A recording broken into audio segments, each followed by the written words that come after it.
O tema deste mês é alargamento, é Rehobote. Aliás, esse ano é o ano do crescimento. E em Gênesis 26, 22, como é o versículo do mês, está assim: e partiu dali e cavou outro poço e não porfiaram sobre ele.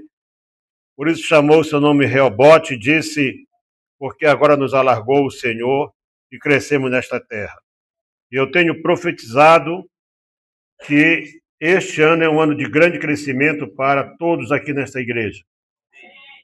Eu sei que é uma grande responsabilidade quando você entrega uma profecia, porque o profeta ele é responsável por aquilo que fala.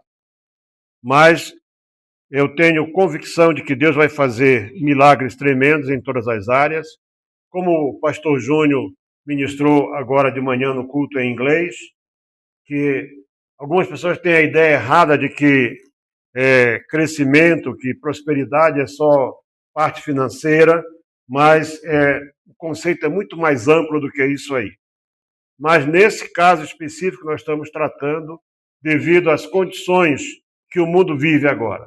E exatamente por causa dessas condições fora do comum que o mundo está vivendo, em que esta guerra está mexendo com a economia do planeta. Não sei se aqueles outros países maiores não se deram conta, mas o Irã ele tem se preparado para essa guerra há mais de 40 anos. Há mais de 40 anos que estão se preparando para essa guerra. Eles têm armamento para suportar muito tempo. E não se iludam, o Irã não é um país qualquer. E isso tem afetado a economia mundial e alguns estão assim muito preocupados. Porém, o que eu vejo, que eu estou ministrando nesses dias, é exatamente nessas situações que Deus mostra o seu poder. Quando Isaac sai da sua ele estava morando num lugar que era um lugar conhecido, né, o poço chamado Beer-Lahai, que foi Agar que deu esse nome para o poço, porque ela teve ali uma revelação de Deus. Ela disse assim: tu és o Deus que vê e que se deixa ver. E Isaac morava ali, mas por alguma razão aquele poço talvez perdeu a força e houve uma grande fome na terra devido à falta de água. E Deus disse para ele: não vá para o Egito, vai para onde disser. E ele foi, e Deus mandou ele ficar no meio dos inimigos, mandou ficar na terra dos filisteus, onde era rei um homem chamado Abimeleque. E ali, então, Isaac experimentou coisas tremendas, e a Bíblia diz que Deus era com ele. E ele cresceu muito. E cada poço que Isaac cavava, havia uma contenda, havia uma disputa, mas ele não parou nisso aí, ele continuou avante. Ele não perdeu tempo brigando com seus inimigos. Essa terra aqui não é nossa. E eu já aprendi uma coisa: você lutar contra alguém da terra aqui, você vai perder tempo e você vai perder a causa, você vai perder dinheiro. Você tem que confiar que o teu Deus é o Criador do céu e da terra e você precisa avançar sempre. Então, Isaac avançou. E quando ele chegou no terceiro poço, e ninguém brigou pelo poço, ele chamou aquele poço de alargamento, que é Rehobote. Mas ele não ficou parado ali. Você tem que entender o seguinte, que o crescimento que Deus dá não é um crescimento estático, não é algo que é limitado. Deus quer continuar a abençoar. Dali ele segue para um outro lugar que ele vem a chamar de Berseba, aonde ele foi muito mais abençoado ainda. E desde aí temos, portanto, falado de vários assuntos que dizem respeito a várias pessoas que dizem que viveram experiências semelhantes. E hoje eu quero falar de um personagem que não é muito conhecido na Bíblia. É um personagem que as pessoas, talvez assim, porque a menção que se faz a ele é muito pequena, como domingo passado falamos sobre Jabez, que entre os 44 nomes citados ali no capítulo 4 de 1 de Crônica, da tribo de Judá, o único que é destacado é ele. Não se sabe se ele era primogênito, só se sabe que o cronista escreve que ele foi o mais notável entre seus irmãos por causa de uma oração. O nome dele era um nome negativo. Jabez quer dizer sofrimento, dor. Os nomes também para o nome assim é de desgraça, enfim. de coisa ruim. Ele não ficou preocupado com isso. Às vezes você pode ter recebido na família um nome desse tipo. Uma vez eu estava numa pequena cidade lá de Moçambique e vimos o nome de uma pessoa e eu perguntei o que quer dizer isso. Não, quer dizer curva da morte. Por quê? Porque a mãe dele estava grávida e o carro que vinha fez um acidente ali, o carro virou, morreram pessoas, a mãe não morreu, mas teve aquela criança. Chamou a criança de curva da morte. Né? Aí você conta o nome de curva da morte, você pensa, pronto, a minha vida é uma curva da morte. Não, não é. Você não tem que parar no seu nome. Jabez não parou no nome dele, Jabez foi para frente, ele fez uma oração e pediu a Deus 4 coisas. Primeiro, que o Senhor o abençoasse muitíssimo. Segundo, que Deus alargasse as suas fronteiras. Terceiro, que Deus o livrasse do mal. E a quarta, que a mão de Deus estivesse com ele. E então, é por isso que ele está ali descrito como o homem que mais se destacou de toda a tribo de Judá. Porque ele não ficou limitado a uma circunstância. E esse homem que quero falar a vocês hoje, ele está lá em 1 de Crônicas também, no capítulo 13 de 1 de Crônicas. São vários versos que eu gostaria de ler com vocês, do 5 até o 18. É uma história interessantíssima, é o final de uma história para uns e o começo para outros, né? Porque a arca estava fora do lugar santo há muito tempo. Diz assim, e capítulo 13, do verso 1, diz assim: E Davi teve conselho com os capitães dos milhares e dos centos e com todos os príncipes. E disse Davi a toda a congregação de Israel: Se bem vos parece, e se vem isso do Senhor, nosso Deus, enviemos depressa mensageiros a todos os nossos irmãos em todas as terras de Israel e aos sacerdotes e aos levitas, com eles nas cidades, nos seus arrabaldes, para que se ajuntem conosco e tornemos a trazer para nós a arca do nosso Deus, porque não a buscamos nos dias de Saul. Então disse toda a congregação que assim se fizesse, porque esse negócio pareceu reto aos olhos de todo o povo. Ajuntou, pois, Davi a todo Israel, desde Sior, do Egito, até chegar a Amate, para trazer a arca de Deus de Kiriat-Jearim. E então Davi, com todo Israel, subiu a Balá, e dali a Kiriat-Jearim, que está em Judá, para fazer subir dali a arca de Deus, o Senhor que habita entre os querubins, sobre a qual é invocado o seu nome. E levar a arca de Deus sobre um carro novo, da casa de Abinadab, e Aiô guiavam o carro. E Davi e todo Israel alegrava-se perante Deus com toda a sua força, com cânticos, com harpas, e com alaúdes, e com tamborins, e com símbolos, e com trombetas. E chegando à ira de Quidom, estendeu Uzá a mão para segurar a arca, porque os dois tropeçavam. Então se acendeu a ira do Senhor contra Uzá, e o feriu por ter estendido a mão sobre a arca, e morreu ali perante Deus. E Davi se encheu de tristeza de que o Senhor houvesse aberto brecha, porque Uzá literalmente foi rachado ao meio. E pelo que chamou aquele lugar Perez Uzá, até o dia de hoje. E naquele dia temeu Davi ao Senhor, dizendo: Como trarei a minha arca de Deus? Pelo que Davi não trouxe a arca a si, a cidade de Davi, porém a fez retirar a casa de Obed-edom, o geteu. Assim ficou a arca de Deus com a família de Obed-edom 3 meses em sua casa, e o Senhor abençoou a casa de Obed-edom com tudo que tinha. Meus amados irmãos, então o personagem de hoje chama-se Obed-edom. Obed quer dizer servo. Edom é uma palavra que é preciso muito cuidado com a tradução dessa palavra, porque a primeira ideia que temos de que pensamos em Esaú, né?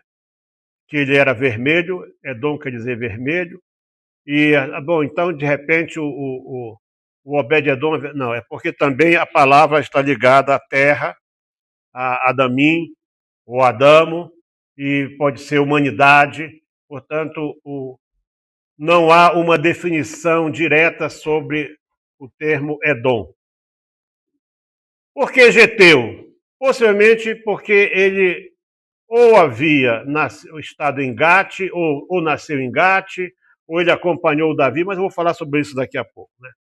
Mas o que eu vejo nesse texto aqui, de início, é que todos nós podemos ter na vida oportunidades semelhantes.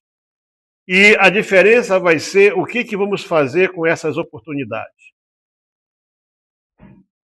Todos nós, em algum momento, vamos ter oportunidades. Eu ouço desde criança um ditado na minha terra que fala assim: o cavalo selado não para duas vezes na porta da tua casa.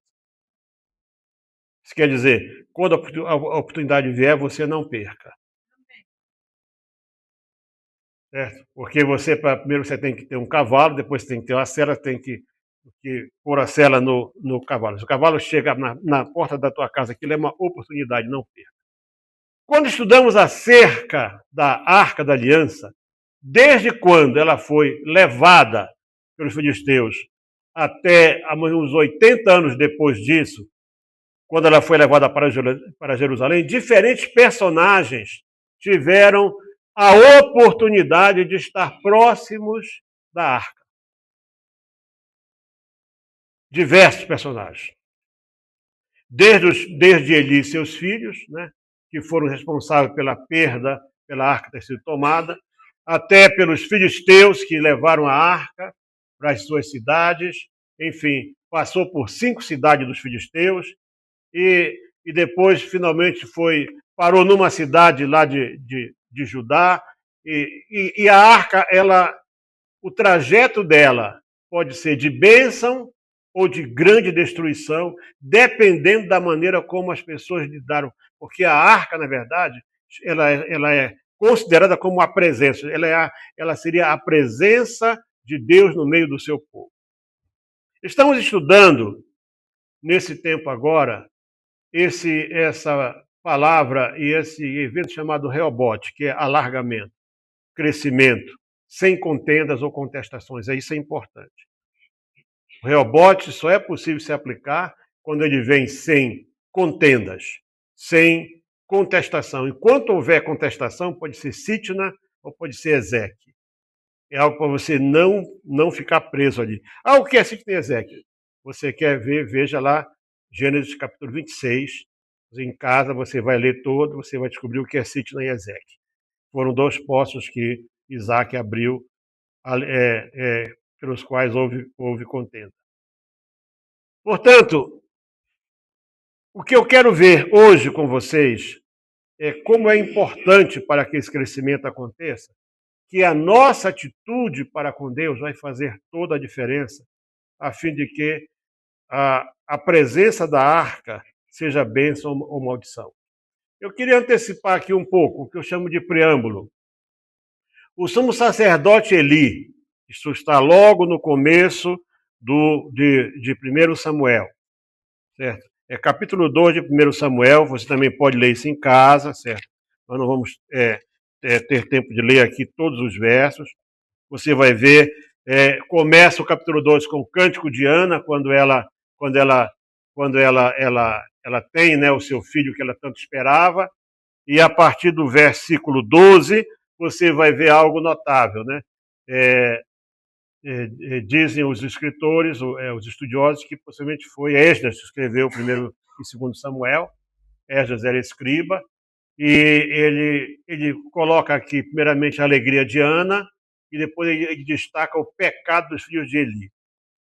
Então, o sumo sacerdote Eli e seus filhos, Hofni e Finéias, as cidades dos filisteus e a casa de Abinadab e o próprio Davi no começo, não souberam honrar da maneira certa a presença da arca, e com isso sofreram derrotas, sofreram perdas. Você pode imaginar Davi, né? E qual teria sido o grande erro de Davi? Davi, ele era um homem acostumado a louvar a Deus, a adorar a Deus, ele tinha um cuidado especial. Você vai ver, se você estudar bem, que quem instituiu os turnos dos cantores no templo foi Davi, no santuário foi Davi, e não havia ainda templo, né? Mas estava lá essa tenda onde estava a arca. ele que criou a primeira grande orquestra com 4.000 instrumentistas, e Kenanias, que diz a Bíblia, ele era entendido na música, ele era o regente dessa orquestra.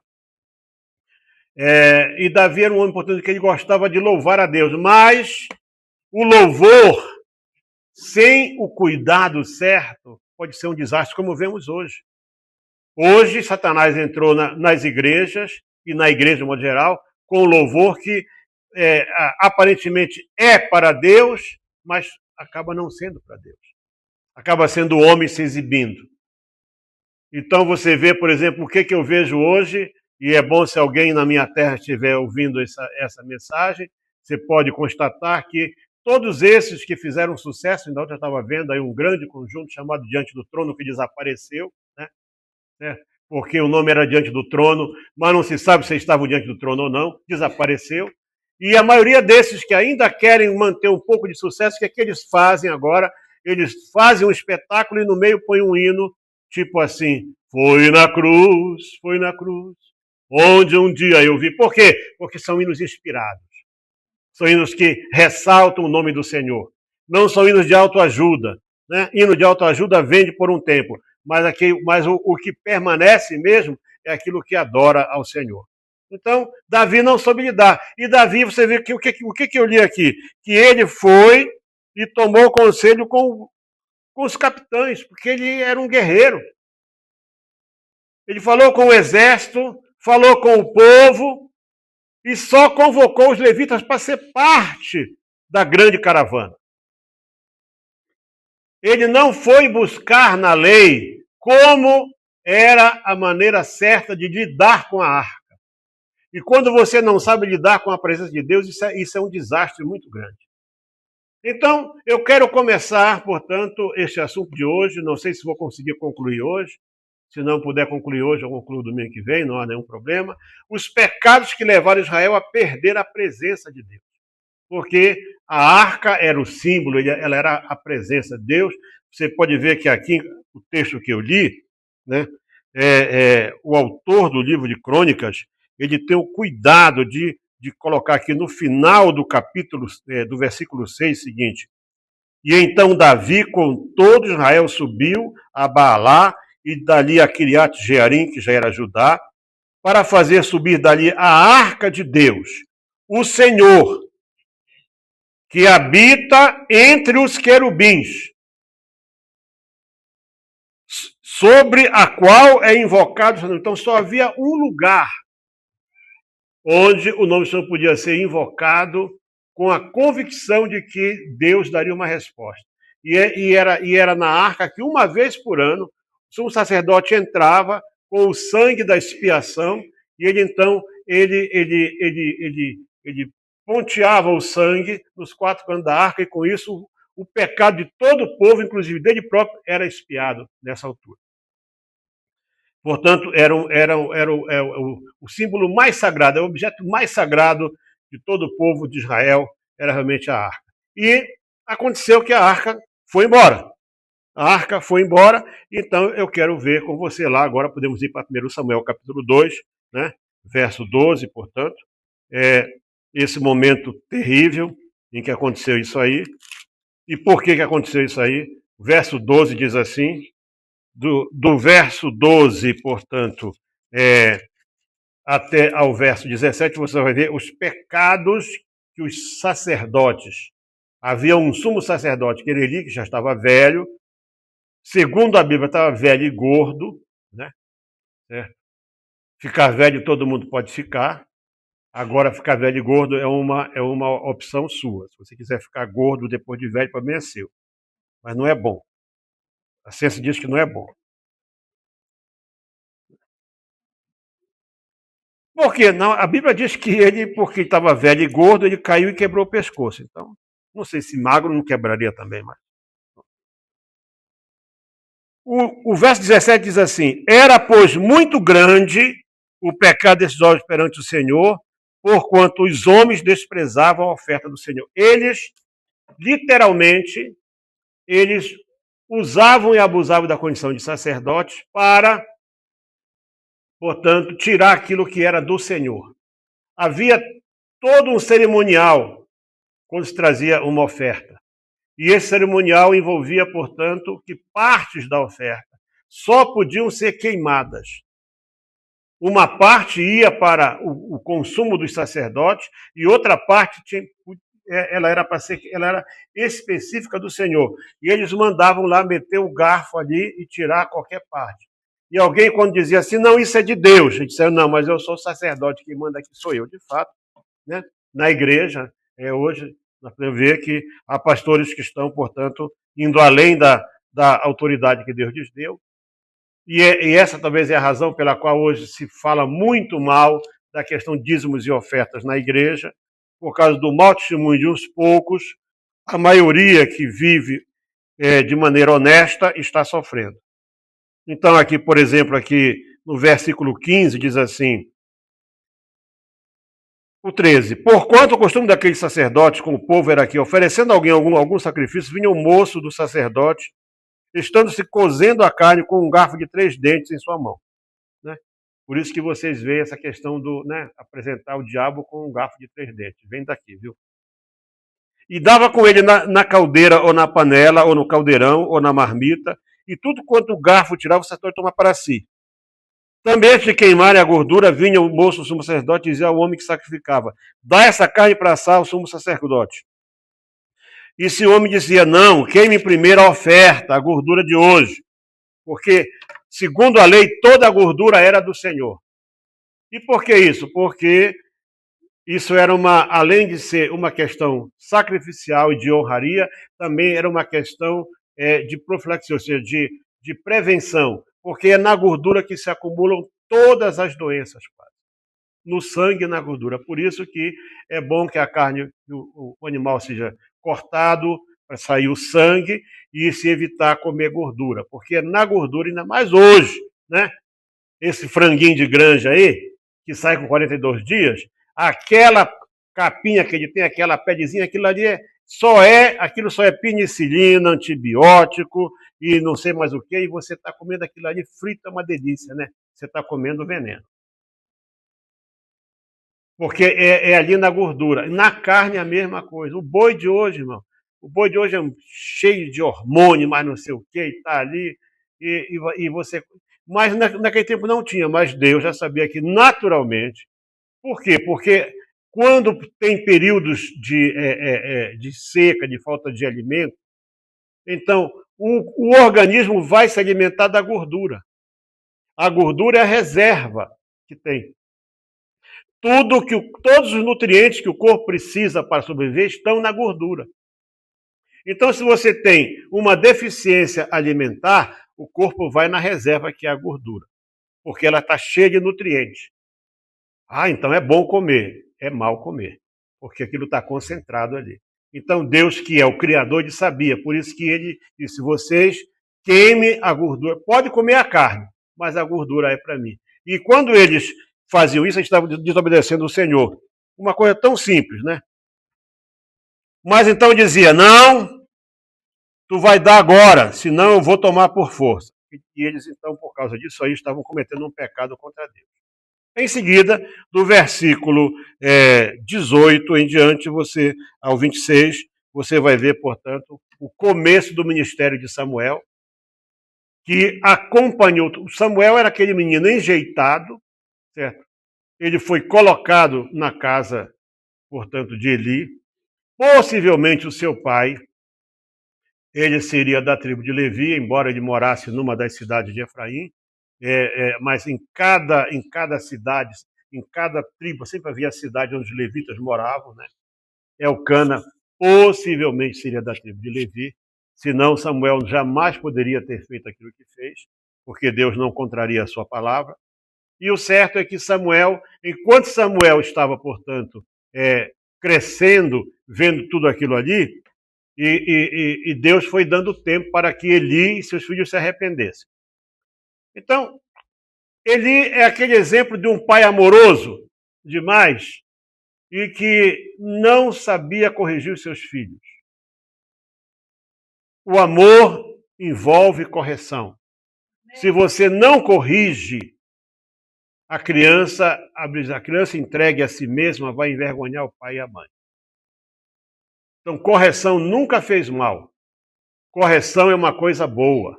Agora, é corrigir da maneira certa. Corrigir não para matar, como diz a Bíblia, mas corrigir para colocar a pessoa no rumo. Porque corrigir, na verdade, é corrigir o rumo, né? E assim, esses rapazes aí, portanto, eles cometeram esse pecado terrível. Veio uma profecia, que está aqui no capítulo 2, do verso 27 até o verso 36, e essa profecia se cumpriu. E no capítulo 4 você vai ver que houve mais uma das muitas guerras, semelhante a essa que está tendo agora aí, entre os filisteus e Israel, né?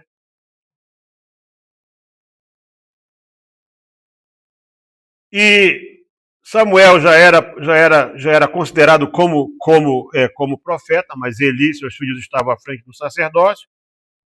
E então veio a palavra do Senhor a todo Israel, capítulo 4, primeiro de Samuel. E saiu a peleja ao encontro dos filisteus e se acampou junto a Ebenezer. Isso aqui está em Ebenezer, nesse tempo não havia Ebenezer ainda. Os filisteus se acamparam junto a Afeca, e o certo é que eles perderam 4.000 homens na primeira batalha, disseram, olha, sempre está faltando a arca, vamos trazer a arca. Aí foram lá no santuário em Siló e trouxeram a arca. Então, o símbolo simplesmente não quer dizer nada se não houver, portanto, as condições necessárias para que Deus possa trabalhar. Trouxeram a arca. A arca era, teoricamente, a presença de Deus. Jubilaram, gritaram e tal, mas perderam. E como a arca estava ali, ela não estava no santuário, estava ali, os filisteus tomaram a arca e levaram a arca. E isso foi uma coisa terrível. E é possivelmente nessa altura, porque a arca ficou cerca de 7 meses na cidade dos filisteus. Tudo isso você lê nos primeiros 6 capítulos de 1 de Samuel. Por isso que é bom ler a Bíblia, para você conhecer. Quando você começa, a tua mente começa a abrir.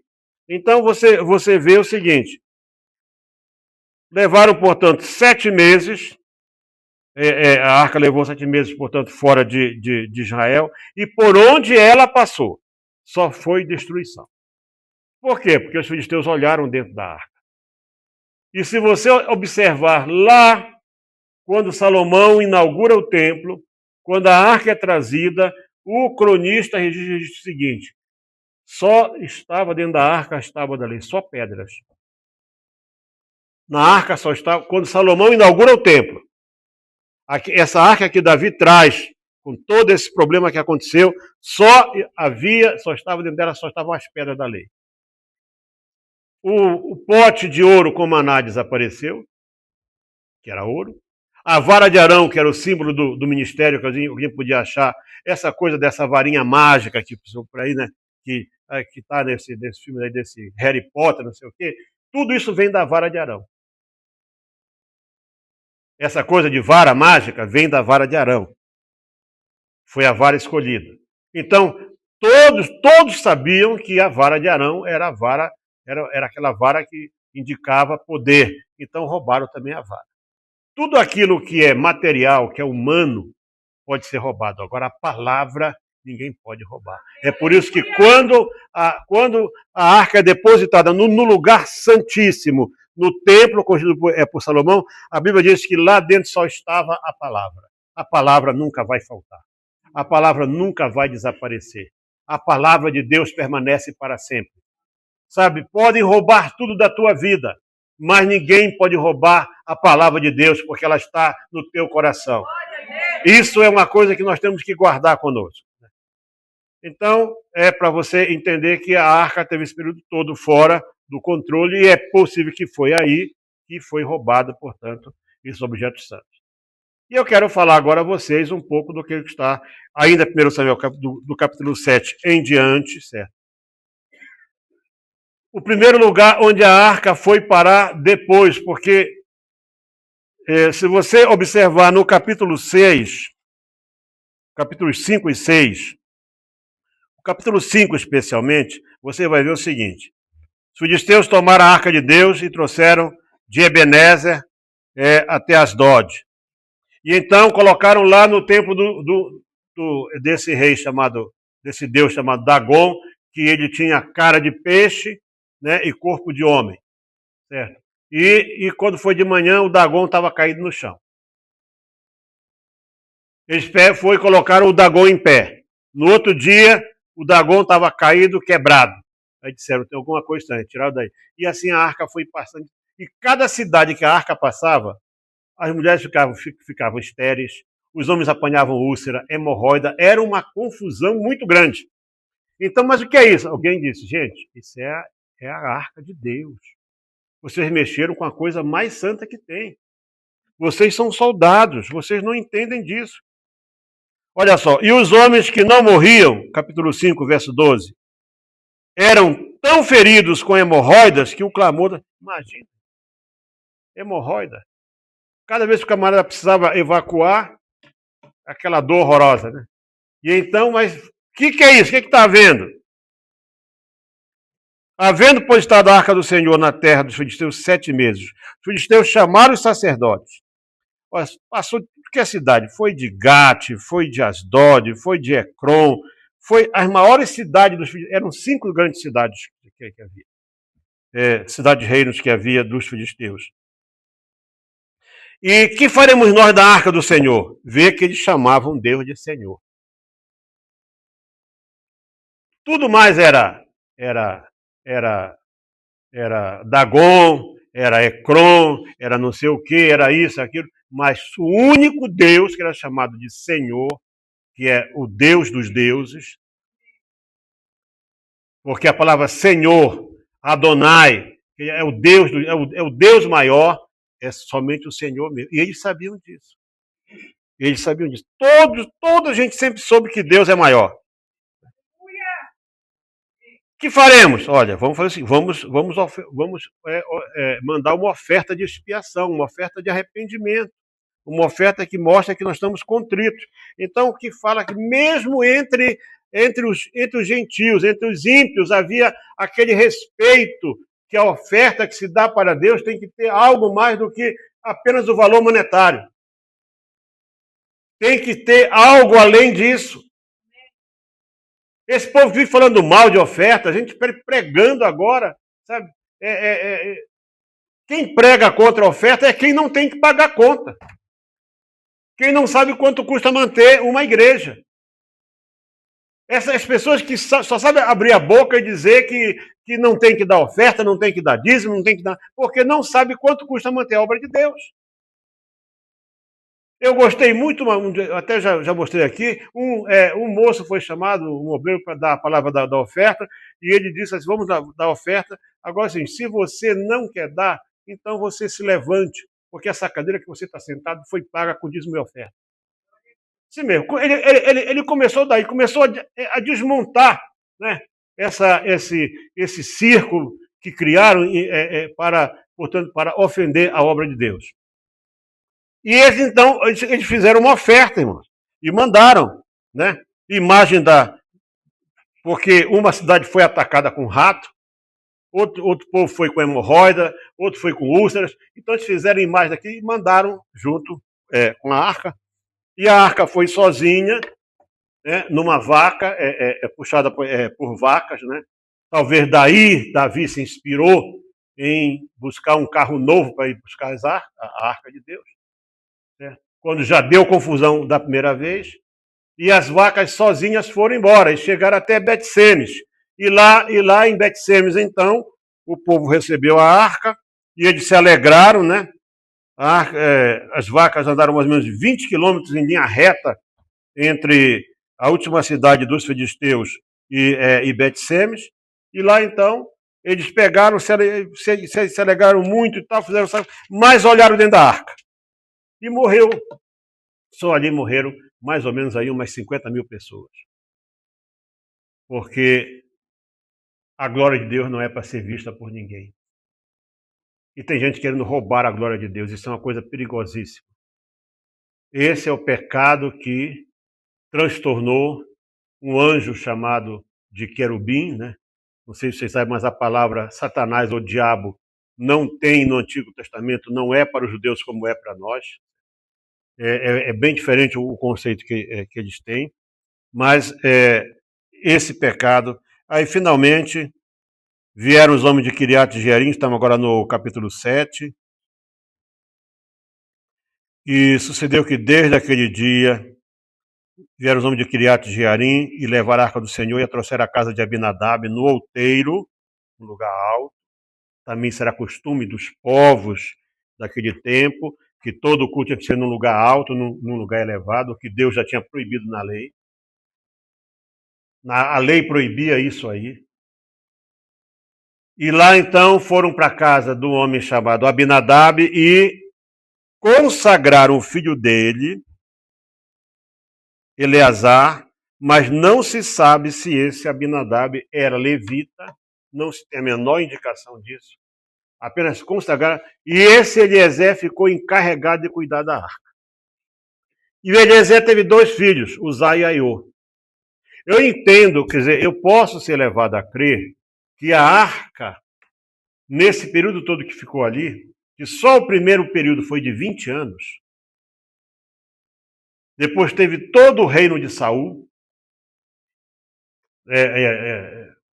porque foi ainda Samuel que fez o primeiro culto feito a Deus, depois que a arca foi parar na casa de Abinadab, foi 20 anos depois. Você sabe o que é 20 anos sem Páscoa? 20 anos sem celebrar as festas que eram a força da identidade do povo de Deus.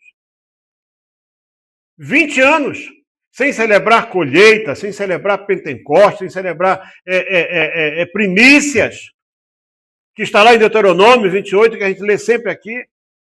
20 anos.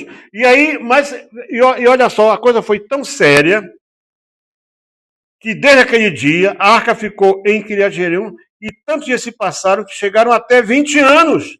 E toda a casa de Israel, todo o povo lá, gente, como é, nós não temos culto. Continuava, o sacerdócio nunca deixou de haver. Continuava a ter um sumo sacerdote lá em Siló. Mas ele não fazia nada. E a arca estava num canto qualquer. Talvez coberta com panos. Quem sabe Uzá e Aiô brincavam de esconde-esconde ali por trás da arca. Nunca lhes foi ensinado que aquilo era a presença de Deus. Por isso a Bíblia diz, ensina a criança no caminho. Se você não ensinar acerca do Senhor para teus filhos, eles vão saber o quê? Eles vão só ver esses deuses e heróis falsos que estão aí na televisão. Que eles conhecem melhor do que Jesus. Eles passam mais tempo vendo isso e vendo games cheios de demônios do que o pai e a mãe diziam alguma coisa sobre o que é Deus. E o desastre, isso aqui foi uma tragédia prevista e anunciada. O povo disse, 20 anos. Tá bom, então aí o Samuel, parece que o Samuel também acordou, andava meio adormecido, né? Se vos converterdes ao Senhor, Samuel fez uma pregação e tal, aí se lavaram, e verso 5 diz assim, tirai, porque imagina só, eles queriam celebrar Deus, mas continuavam com Astarotes, com Baalins, né? Astarotes são postes ídolos, Baalins são imagens, né? Não só de Baal, mas de tudo que é Deus. Eles tinham, cada um tinha o seu congazinho em casa, com os seus deusezinhos, mas queriam também uma festa para o Senhor. Samuel disse, gente, não é possível. Vocês não podem querer que Deus aceite celebração sem consagração. Anote isso. Por isso que eu estou vendo aqui na igreja, está tendo uma consagração esses dias. Porque celebração sem consagração é sinônimo de desastre. Aí a carne entra.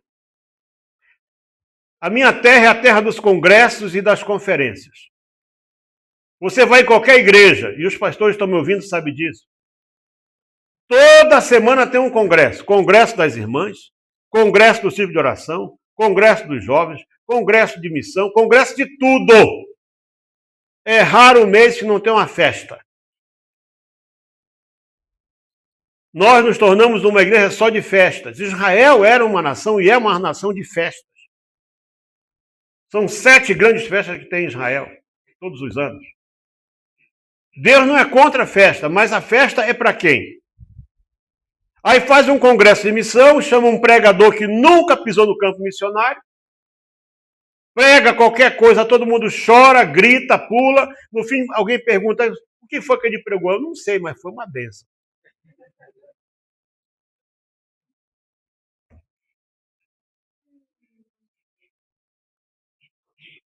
Tirai, verso 7. Verso 3, capítulo 7, verso 3. Se de todo o vosso coração vos converterdes ao Senhor, tirai dentre vós deuses estranhos e os astarotes, e preparai o vosso coração ao Senhor, e servi a Ele só, e Ele vos livrará da mão dos filisteus. Então os filhos de Israel tiraram dentre si os Baalins e os astarotes, e serviram só ao Senhor. E Samuel disse, congregai todo Israel em Mispá, e eu vou orar por vocês ao Senhor. E congregaram-se em Mispá, e tiraram água, e a derramaram, isso era um simbolismo, né? E jejuaram aquele dia, e disseram, pecamos contra o Senhor. Houve uma confissão. Irmãos, sem arrependimento, não há perdão de pecado. E a confissão é parte do arrependimento. Enquanto você guarda alguma coisa lá dentro, você não confessou tudo. A confissão é parte. É muito importante quando eles fizeram ali uma confissão, mostraram arrependimento, e aí não há nenhum segredo, nenhum mistério nisso aqui. Os filisteus viram o povo reunido, acharam que era guerra. Aqui qualquer coisa era guerra, e foram para lá e perderam. Por quê? Porque Deus não... A arca estava lá na casa de Abinadab, mas a presença estava no meio do povo. Não é o símbolo que faz a diferença. Deus não mandou construir um templo para ele habitar no templo. Ele fez um templo, diz que nós somos o templo do Senhor. Mas a arca continuou lá, no mesmo lugar. Aí o ministério de Samuel se desenvolve, vem Saul, reina aproximadamente 42 anos. Então se soma 20 com 42, 65 anos. Certo? Vem, portanto, morre Saul, Davi reina 7 anos em Hebrom. Vamos aí para 72 anos. Certo? E depois que Davi está como rei em Israel, ele então faz ele manda buscar lá em Siló a tenda, ele mandou buscar lá em Siló a tenda foi armada ali. Agora sim, vamos trazer a arca de Deus. E quando trazem a arca de Deus, Davi copia, porque Davi, ele morou entre os filisteus. Davi não era sacerdote. Ele morou entre os filisteus. Ele se abrigou entre eles, inclusive, um tempo. E ele talvez se acostumou com a metodologia dos filisteus. É um perigo quando você passa muito tempo no mundo e você acha que aquilo que está no mundo dá certo aqui na igreja. A igreja tem modelo próprio. As coisas de Deus têm um modelo que Deus mesmo traçou. Você não traça, você não inventa coisas aqui. Me chamam de retrógrado, me chamam de tudo. Me chamam que eu sou, quadrado. Porque eu procuro andar na Bíblia. A Bíblia diz que o povo de Deus não deveria se marcar, fazer aqueles cortezinhos, né? Certo? Eu pergunto a você, hoje está certo, hoje a tatuagem é feita com aparelhos, mas não era assim até uns 20 anos atrás. Era um picada mesmo, até hoje sai sangue. Por isso eu sou contra a tatuagem. Se você fez quando não conhecia o Senhor, não tem problema. O sangue de Jesus apaga aquilo ali. Agora, eu ver Pessoas chamam até de bispos, de arcebispo, de não sei mais o quê. Então, acho que já estão para inventar outros nomes. Se tatuando. Um apareceu aí, depois de 20 anos como pastor, apareceu aí com uma camiseta regata e aqui tatuado, a primeira tatuagem você nunca esquece. Não vai esquecer nunca.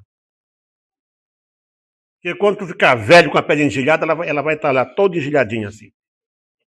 Esse pessoal bombado que aparece todo bonitão aí com tatuagem, tá? Eu quero ver você daqui a 30 anos, todo velho com a pele engelhada.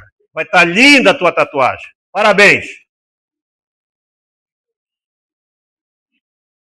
Eu estou falando aquilo que a Bíblia diz sobre cultuar a Deus. A Bíblia diz que Deus desenhou o traje do levita, do sacerdote e do sumo sacerdote. Deus disse como era aqui para o homem se vestir e para a mulher se vestir. Até o rapaz solteiro, a menina virgem, a mulher viúva, a próstata, cada um tinha uma roupa própria. Está na Bíblia. Então não sou eu. O pastor está entrando em uso. Não, estou falando em uso e costumes da Bíblia. Nós somos o povo da Bíblia, amém? Ou nós andamos por ela, ou então nós estamos nos enganando aqui. É simples assim. Não é questão de você ser mais aberto ou menos aberto, não. É você procurar andar na palavra de Deus. Que isso aqui é o que importa. E o Davi, homem que escreveu muitos salmos, muitos cânticos, era um adorador por excelência, ele se esqueceu de falar com quem entendia do assunto. Chegar com o vidente Gade, que era amigo dele, estava todo dia lá na casa dele, ou com o próprio sumo sacerdote que ele próprio escolheu da casa de Zadok, porque a casa de Eli foi banida, certo? E dizer para ele assim, como é que a gente faz para trazer a arca? É simples, Davi. 4 levitas com 2 varas, mete na arca e vem. Pronto. Não. Vamos fazer assim. Olha aqui. Olha só o que eles fizeram. Vamos lá para Crônicas. Porque Samuel também fala, mas eu quero tratar aqui em Crônicas.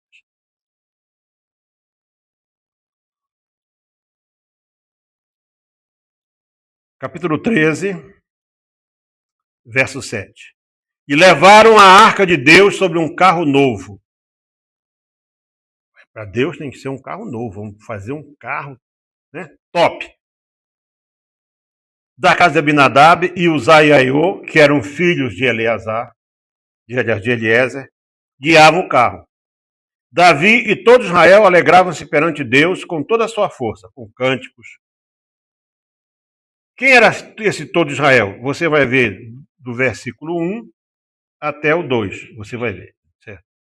Que lá, desde quem morava perto do Egito até ali. Alegravam-se perante Deus com toda a sua força, em cânticos, com harpas e com alaúdes. E Davi era um adorador. Então Deus não censurou o barulho, a adoração. Deus censurou a metodologia. Porque você não traz a presença de Deus com coisas humanas. Não é um movimento humano. Você tem que buscar ao Senhor para ele dizer, olha, eu quero estar no meio de vocês, mas da minha maneira. E aí, quando chegou na eira de Quindom, que quer dizer desastre, Quindom quer dizer desastre, né? O boi, a carroça, né? O boi tropeçou, a carroça, a arca, e o Uzá foi segurar a arca. Quando ele tocou na arca, um raio veio do céu e rachou ele no meio. Irmãos, no meio de uma festa como aquela, tem coisa mais justa do que trazer a arca para Jerusalém? Não, justíssimo. Trazer a arca para estar no lugar de adoração, mais do que justo. Mais do que justo. Então, por que Uzá morreu? Muitos, como Davi, se enganam quando pensam que Deus aceita qualquer tipo de celebração que fazemos para ele. Sem entrar no mérito da questão, para não ferir a sensibilidade, tem gente que é mais sensível do que um frasquinho de cristal, especialmente aqueles que defendem que a igreja precisa ser mais aberta, não vou entrar nesse campo agora. Precisamos prestar atenção, e eu repito aqui, ao que nos é ensinado no Antigo Testamento. Toda a nossa fé, a base, o fundamento está no Antigo Testamento. E uma vez eu escutei de uma jovem missionária, para que eu tenho que ler e estudar crônicas? Por que eu tenho que ver números? E eu não pude dizer nada para ela, porque senão ela ia ficar envergonhada. Hoje virou moda. Uma Rosa comentando. Pregar, criticar e falar mal da igreja. Mas todos esses se esquecem que no Antigo Testamento a base do culto. E aí eu quero marcar meu ponto aqui. Porque tem pessoas que querem ser abençoadas, mas não querem distribuir a bênção. Se você observar desde o Éden, não, logo depois que sai do Éden. No Éden não teve sacrifício. O único sacrifício que teve no Éden, certo? Foi quando Deus, portanto, sacrificou aquele animal para cobrir Adão e Eva. Desde que o culto a Deus se resumia em oferta. E eu gostaria que alguém me provasse do contrário. Toda forma de culto no Antigo Testamento, a base sempre foi oferta. Cantores, músicos, corais, banda, só aparecem 500 anos depois que Israel sai do Egito. Quando Davi organiza isso. Mas isso nunca substituiu o culto. Isso era 24 horas por dia. O louvor era permanente. Não era só em festa. Mas o que mostrava que a pessoa estava honrando a Deus é que trazia uma oferta ao Senhor. Agora você vai dizer que isso está errado? É o que está na Bíblia. Então esses que são aí os pregadores contra ofertas e dízimos, pregam até contra campanhas. Eles precisam ler a Bíblia de novo. Mas ler com o coração isento, com o coração aberto. Mais de um rei sofreu duro castigo por tentar usurpar o lugar que é o lugar do santuário. Então, por que Uzá morreu? Uzá morreu porque estava tudo fora do lugar. A arca não estava onde deveria estar. Quem a conduzia não estava habilitado a conduzir. Tudo estava fora do lugar, irmãos. E quando as coisas estão fora do lugar, Deus não vai aceitar o culto. Deus só vai aceitar o culto com as coisas da maneira que Ele quer. Você entenda isso. O nosso Deus é santo. Você não engana Deus com qualquer coisa. E agora, então, nós chegamos no homem chamado Obed-Edom. Porque para chegar nele, precisamos saber de onde aparece esse personagem. Ele morava perto de Jerusalém, possivelmente na beira da estrada.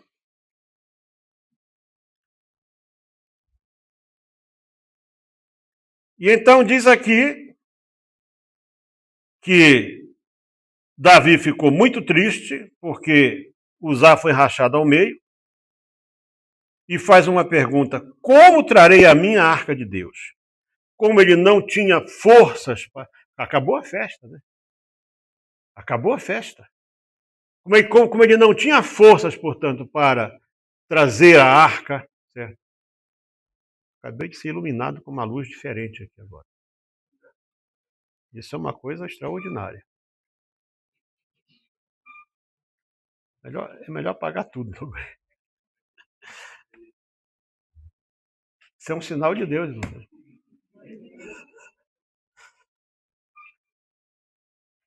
E aí, eu sou levado aqui que Davi sabia que Obed-Edom morava ali. Sabia que ele era levita. Sabia que ele era um homem de confiança.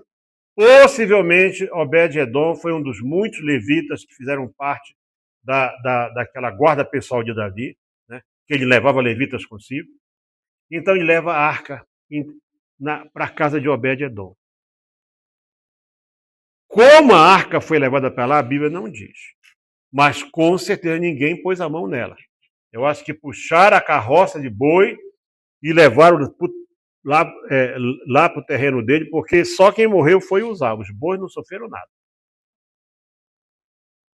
E o que acontece? A Bíblia diz, e eu vou ler aqui para vocês.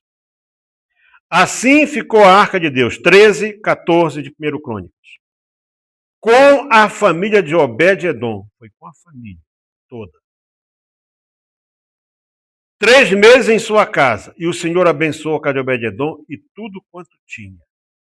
Irmãos, Obed-Edom era chamado de Geteu ou Giteu, eu já expliquei para vocês. E há mais de uma explicação para isso, né? Talvez ele tivesse nascido também numa cidade chamada Gat-Rimon, que era da tribo de Dan. E o que é certo é que ele era um levita. E ele soube receber a arca e soube dar à arca o destaque que ela merece, a honra que ela merece. Se você não souber honrar Deus, Deus é digno de honra. Deus não é um Deus qualquer. Deus não é... Honrar Deus não é pegar a Bíblia... eu vou comprar uma Bíblia grande e colocar aqui num pedestal, no Salmo 91. Isso não é honrar Deus. Isso é misticismo. Misticismo não é honraria para Deus. Eu conheço a história, né? Eu vi um padre contar essa história um dia desse, agora eu vi um pastor repetir a história também, e então eu já vi que a história está sendo bem contada, mas da maneira talvez não muito certa. Que o padre contou que foi um padre e o pastor contou que foi um pastor. Então, já tendo aqui uma briga religiosa aqui. Foi tomar café na casa de uma família rica, certo? E então a senhora serviu, pegou o melhor serviço que ela tinha de café, pôs na mesa tal, e até aquelas colherinhas especiais e tal. E era ela, o marido, o padre, o pastor, né? Tal. E quando ela foi recolher, faltava uma colher. E ela disse: o pastor roubou a colher. O marido disse: mulher, o pastor é um santo. Não, ele roubou a colher. A colher não está aqui, éramos só nós. Né? E aí pronto, passou um ano, de novo, lá vem, né? Lá vem de novo, convidaram de novo o pastor, viu? Para tomar café de novo na casa. E aí, sabe que as senhoras são difíceis de segurar, né? É difícil segurar. E vai, conversa, vem, aí a senhora diz assim: padre, o senhor gostou da colherinha? Qual? Aquela que o senhor roubou? Ele disse: olha, por acaso é uma linda colher. A senhora pode buscar aquela Bíblia que está bem ali? Ela trouxe. Aí disse: olha, eu coloquei aqui mesmo no Salmo 91 uma colher. Há um ano estava a Bíblia lá. Se era pastor, era casa de crente, não lia a Bíblia. Se era católico, também é um tipo de cristão, não lia a Bíblia. O resumo é: Bíblia não é para estar ali apenas para você aparecer. Certo? Bíblia é para estar no teu coração. A palavra de Deus não é algo para você exibir. Hoje, se você chegar numa livraria grande lá no Brasil, aqui eu não sei, porque eu fui um pouco de livraria aqui, você vai ver dezenas de tipos de Bíblia diferentes. Bíblia da mulher que ora, Bíblia da mulher que prega, Bíblia, é tanta Bíblia, Bíblia do adolescente, Bíblia do homem de negócio, tem, Jorge. Bíblia que não acaba mais, Bíblia da criança, Bíblia não sei do quê. Isso é bom, isso é negócio, mas o bom da Bíblia é você ter a Bíblia contigo. Certo? E então, o Obed-Edom sabia como lidar com a presença. Ninguém sabe, porque o resumo é muito grande aqui, que tipo de bênção aconteceu na vida dele. Mas foi tanta bênção que chegou lá em Jerusalém. E alguém disse para o Davi: Davi, olha, Deus abençoou muito a casa de Obed-Edom. Então Davi disse: então agora eu vou lá buscar. E Davi faz o quê? Davi então agora aprendeu a lição e diz assim: fez também Davi casa para si na cidade de Davi e preparou um lugar para a casa de Deus e armou-lhe uma tenda. Então disse Davi: ninguém pode levar a arca do Senhor senão os levitas, porque o Senhor os elegeu. E foram lá com os levitas e trouxeram a arca sem problema. O detalhe está, por que Obed-edom? Porque ele não deixou mais a arca. Ele acompanhou a arca. Ele seguiu a arca até Jerusalém. Quando ele chega em Jerusalém, não havia templo. Não, era somente a tenda. Ele ficou lá em Jerusalém. Quando Salomão construiu o templo, você vai ver aqui em Crônicas, ele ficou como um dos porteiros. Ele tinha 68 parentes, que ele chama de irmãos dele. Todos levitas trabalharam no templo. Os seus filhos ficaram no templo. Sabe de uma coisa? Quando você dá o exemplo, a tua casa vai te seguir. Porque eu vejo esse homem aqui, qual foi o alargamento? Agora eu vou dizer por que o alargamento. Vamos aí para 1 de Crônicas, capítulo 26, só para poder encerrar. Certo? 26, certo? Versos 5 e 8. Tem um irmãozinho muito alegre aí.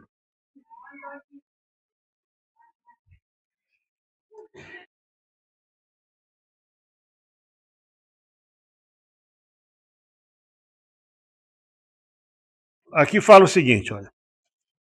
Versículo 4. Os filhos de Obed-edom foram Semaías, etc e tal. Amiel o sexto, Issacar o sétimo, e Peleutal, porque Deus o tinha abençoado. Dizem os que estudam a Bíblia e querem talvez, que ele, nesse tempo, ganhou 7 filhos, não sei. Não sei. Mas o que eu sei é que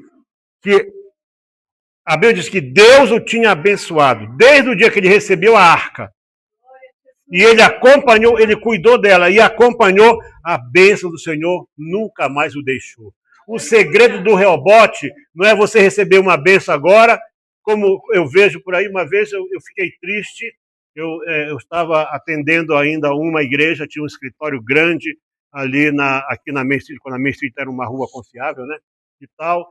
E uma irmã, ela teve uma grande bênção e ela chegou lá muito alegre e com uma garrafa de champanhe.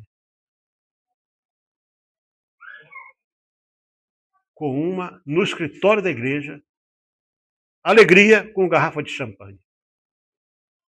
Isso não é honrar a Deus.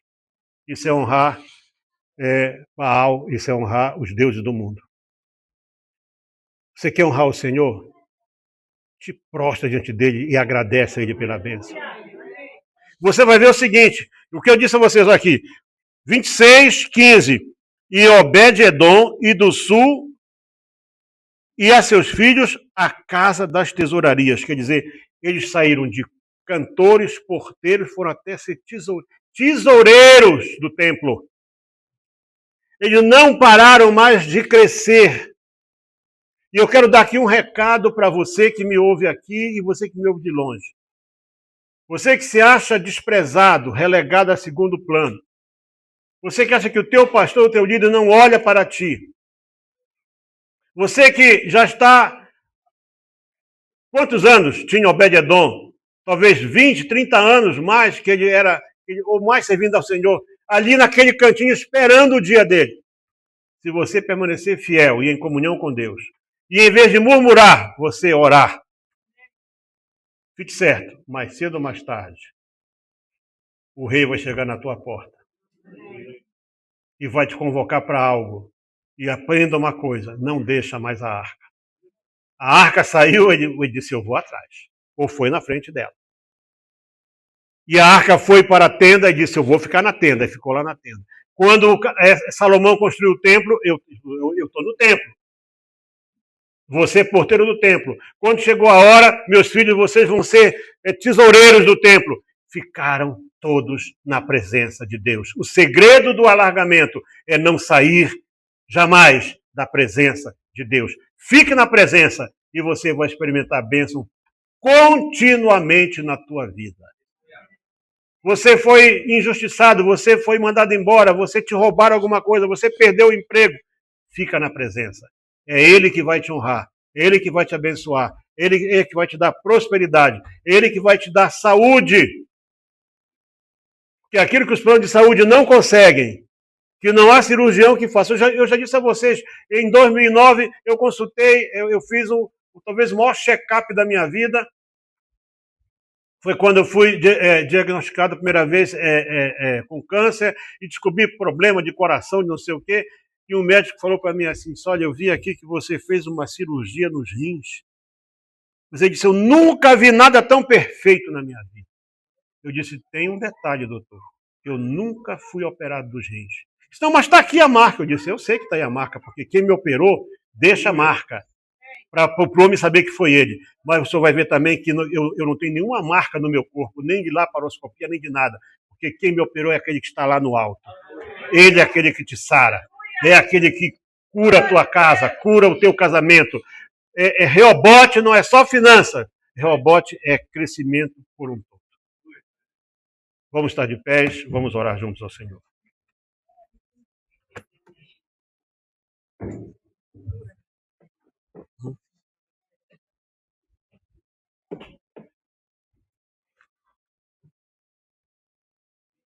Nós temos aqui evangelistas, pastores, presbíteros, homens ungidos, para orar pela tua vida. Agora não é uma oração, não quero fazer uma oração só de arrependimento. Quem quiser vir se arrepender pode vir, mas sim pessoas que têm necessidades em diferentes áreas. Pode ser em qualquer área da tua vida. Você pode chegar aqui à frente agora, dobrar teus joelhos. Dificuldade no lar. De repente o casamento começou a entrar em crise. De repente discussões com a esposa ou com o marido, desentendimentos.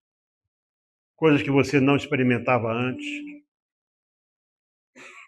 Um documento que está travado em algum lugar. Um concorrente que está agindo de maneira errada contigo. Seja o que for. Você pode sair do teu lugar, quero chamar aqui o pastor Alberto, evangelista Jorge, presbítero Virgílio. Se não tiver dificuldade de ajoelhar, pode sentar nas Fique sentado, cadeiras. pode sentar, não há nenhum problema. Você sentado na primeira cadeira é sinal que você está precisando de oração. E creia que o Deus de milagre está aqui. Esse mesmo Deus que você escreveu aquela cartinha e colocou no envelope, ele está aqui hoje. Ele é o Deus de maravilhas. Ele é o Deus de aliança, ele é o Deus da promessa. Ele é o Deus que fala para cumprir. Então você pode, onde você está, os irmãos podem começar a ministrar a oração de unção com óleo, se espalhe pelo meio do povo. E orem para que Deus faça cumprir segundo o desejo do coração da pessoa, porque você não sabe o que é.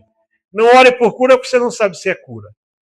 Ore para Deus cumprir segundo o desejo que está no coração da pessoa e segundo a vontade soberana dele, Deus. Samuel disse, tirai do vosso meio os baalins, os astarotes, e servir ao Senhor. Talvez você está precisando fazer isso. Se libertar de uma tradição familiar. Faça esse compromisso agora aí. Quebre esse ídolo, desfaça isso. E creia que Deus está aqui para ouvir a tua oração.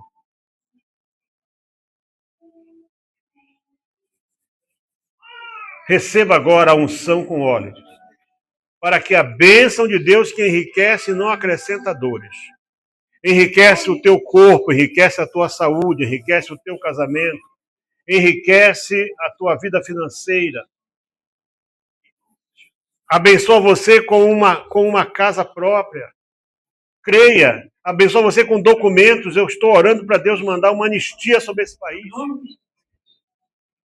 Irmãos, eu creio, Deus já ouviu, que Deus não é surdo. A bênção está a caminho. Mas eu perguntei ao Senhor, por que ainda não? Ele disse, porque tem uns que não estão preparados, não tem nem sequer certidão de nascimento. Como é que vai aplicar para ser cidadão se não tem certidão de nascimento? O Espírito Santo falou isso para mim. Se prepare.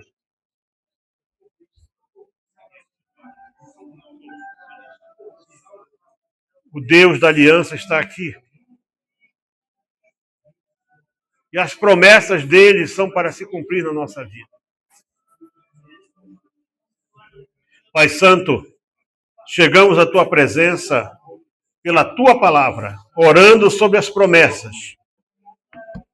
Nesse momento, Senhor, pelo teu servo e a tua serva que estão aqui de joelhos. O Senhor sabe qual é a necessidade que eles têm. Se é na saúde, se é no futuro, se é, ó Deus, no preparo intelectual, se é no casamento, se é nos negócios, nas finanças, no trabalho, seja que for, Senhor, responde agora. Mostra que tu és o mesmo Deus de Isaac. A tua palavra diz que tu és o Deus de Abraão, Isaac e Israel. Tu és o nosso Deus, Senhor. Portanto, Pai, estamos orando sobre a tua palavra, que a tua palavra se cumpra agora nessa vida. No nome de Jesus Cristo, Senhor. Limpa do mal, purifica, santifica, perdoa, desfaz a obra má e abençoa o teu povo. No nome de Jesus Cristo. Amém.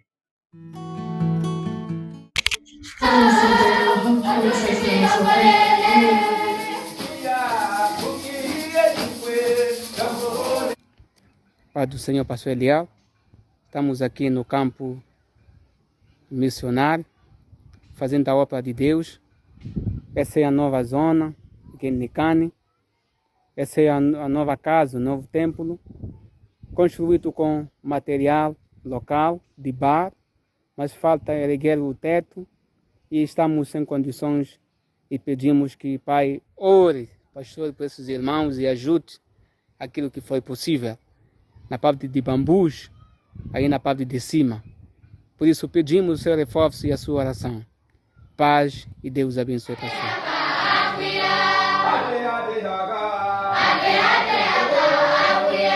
Jesus disse, ide pregai o evangelho a toda criatura. E é isso mesmo que nós estamos tentando fazer e os missionários que trabalham conosco. Você vê aí a doação de lonas plásticas, o missionário entregando as lonas plásticas para um obreiro local para cobrir o templo. Esse é um dos templos já de alvenaria que fizemos ali em Nampula. Você vê aqui uma foto do batismo que aconteceu ali.